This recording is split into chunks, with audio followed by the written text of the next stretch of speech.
বছরের প্রথমবার লিচু খেলাম আর আমার ননদ আজ মহব্বতের শরবত বানাতে যে পুরো বাসাটাই মহব্বত দিয়ে ভরাই ফেলছে। বাগান বলতে আমি গাছ অনেক পছন্দ করি, বেশি পছন্দ করি, বিশেষ করে ফুল গাছ। তাই আম্মা আমার জন্য কিনে আসছে। দেখেন আমার শাশুড়ি মা আজকে একা একা বাইরে একটু হাঁটতে গেছিল। ওয়াও কি সুন্দর! কি আর দেখি না, আগের থেকে মরে যাচ্ছে সে। মা আনছে মানে নিশ্চয়ই সুন্দর হবে।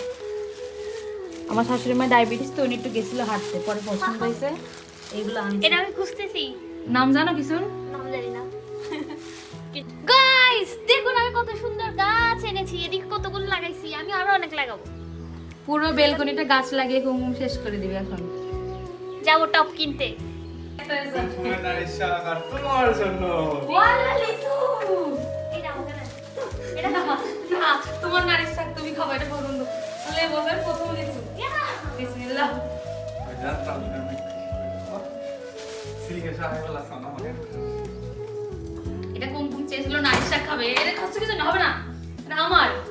লিচু আমার খুবই পছন্দের একটি ফল, বাট আমি বুঝতেই পারি না নাদিম আজ লিচু নিয়ে আসবে। এখনো কিন্তু লিচু ভালোভাবে ওঠে নাই, তবুও দেখছেন আমার জন্য আনছে। এখন অনেকেই বলবেন লিচু তোমার জন্য আর পাট শাক কুমকুমের জন্য। কুমকুম পাট শাক খাইতে চাইছিল, ওর প্রচুর নাকি খেতে মন চাচ্ছিল, তাই নাদিম নিয়ে আসছে। আর লিচু তো সবার জন্যই, জাস্ট আমার নাম করেই আনছে, এই হচ্ছে কথা। খেলে তো সবাই মিলেই খাবো, আর এখন তো আমার একটু বেশিই খেতে হবে, সবাই জানেন। এবং আমি প্রচুর পরিমাণে খাই, নাদিম এত খাওয়ায় আমাকে বলার বাইরে। এই প্রেগনেন্সি অবস্থায় ডাব কলা যে পরিমাণে খাইছি সেটা বলার বাইরে, আর সাথে তো ফলমূল আছেই। আপনাদের সাথে খুবই গুরুত্বপূর্ণ একটা প্রোডাক্ট নিয়ে কথা বলবো, সেটা হচ্ছে পাইলস কেয়ার। পাইলস এর প্রবলেম কম বেশি সবারই আছে, কিন্তু লোক লজ্জার ভয়ে আমরা কারোর সাথে বলতে পারি না। এখানে লজ্জার কিছু নাই, এরকম সমস্যা কম বেশি সবারই হচ্ছে। নিয়মিত এই প্রোডাক্টটি খেলে পাইলস এর প্রবলেমটা আপনার বিনা চিকিৎসায় সমাধান করবে। খাওয়ার নিয়ম, খালি পেটে 1 গ্লাস হালকা গরম পানিতে 1 চামচ প্রোডাক্টটি মিক্সড করে 10 মিনিট পর খেতে হবে। দিনে 2 বার খাবেন। পাইলস এর সমস্যা ভিতর থেকে সমাধান করবে, গ্যাস্ট্রিক বা বদ হজম কমাতেও ভূমিকা রাখে। প্রোডাক্টটি সম্পর্কে আরো বিস্তারিত জানতে ওনাদের পেজে নক দিতে পারেন।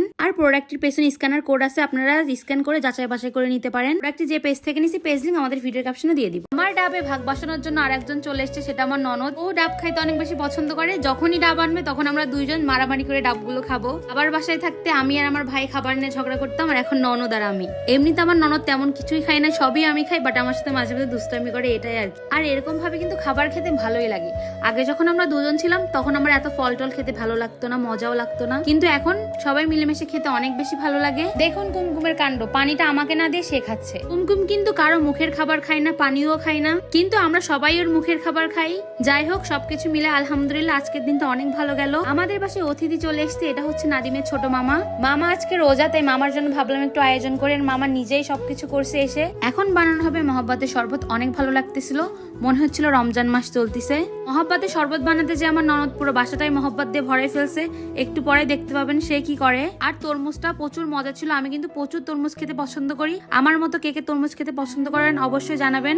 আর যারা প্রেগনেন্ট আছে আমি সাজেস্ট করবো আপনারা অবশ্যই বেশি করে তরমুজ খাবেন, কারণ পানি এত বেশি খেতে ভালো লাগে না, তরমুজে প্রচুর পরিমাণে পানি থাকে, তো এটা আপনার জন্য অনেক বেশি ভালো হবে। চিনি, রুয়াবজা, লবণ, দুধ আর তরমুজ তো আছেই, এই দিয়ে হয়ে যাবে আজ মহব্বতের শরবত। অনেকে অনেক রকম ভাবেই বানায়, বাট আমরা এভাবে বানাইতেই পছন্দ করি, সিম্পলের মধ্যে। কুমকুম এখন অকাজ করবে, সে ঢাকনাটা ভালোভাবে দেয় নাই, সব শরবত পড়ে গেছে নিচে। আমার ননদ যত বড় হচ্ছে তত ভুলভাল কাজ করা শুরু করছে, দেখুন কি অবস্থা করে দিছে। যাই হোক, অল্প পড়ছিল, বেশি পড়ে নাই। এখন সবাই বসে গেছে ইফতারি খাওয়ার জন্য। যাই হোক, আজকের ভিডিওটা এখানেই শেষ করলাম। সবাই ভালো থাকবেন, আল্লাহ হাফিজ, এবং আমাদের জন্য দোয়া করবেন। দেখা হবে পরবর্তী একটি ভিডিওতে।